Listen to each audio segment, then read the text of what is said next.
د ښار د اقتصادي او معیاري ودې په موخه د کابل ښاروالۍ له لوري او د خصوصي سکتور په مرسته د لومړۍ ناحیې اړوند له پل خوشدي څخه تر سپاهي ګمنام چوک پورې تر ځمکې لاندې یوه سوداګریز مارکیټ د جوړولو چارې چې څه موده وړاندې پیل شوې وې 80 سلنه مخته تللي دي. دغه مارکیټ چې په 7280 متر مربع مساحت سره په یو پوړ کې د جوړېدو په حال کې دی ټاکل شوې ده تر راتلونکي یوې نیمې میاشتې پورې چارې بشپړې او ګټې اخیستنې ته وسپارل شي. په یاد مارکیټ کې 360 هټۍ د وتلو او ننوتلو شپږ دروازې، تشنابونه، ښاري او لمریزه برېښنا، د اور وژنې او خوندیتوب سیستمونه او برېښنایي زینې په پام کې نیول شوي دي چې د یادې سیمې د بازار د تنظیم سربیره به ترې ډېره ګټه پورته کړل شي. دغه پروژه کې لاندې تقریبا 380 دکانه دي وسره تشنابونه هم شته دي.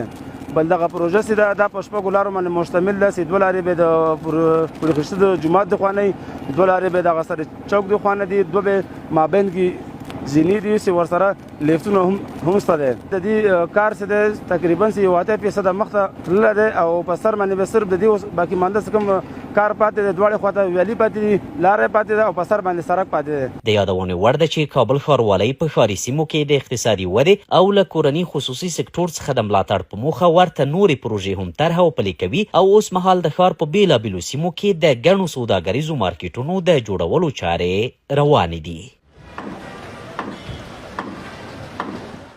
انشالله کار برای همه مفید است. پایینش زیرزمینی مارکت هم بالایش سرک برای مردم عزیز ما بسیار مفید است. تشکر میکنیم از شاروال صاحب کابل که اینجا از هر لحاظ برای غریبان غریبکاری، برای تاجران تجارت و همه چیز به مردم عزیز ما مفیدتر و آسانتر میشه.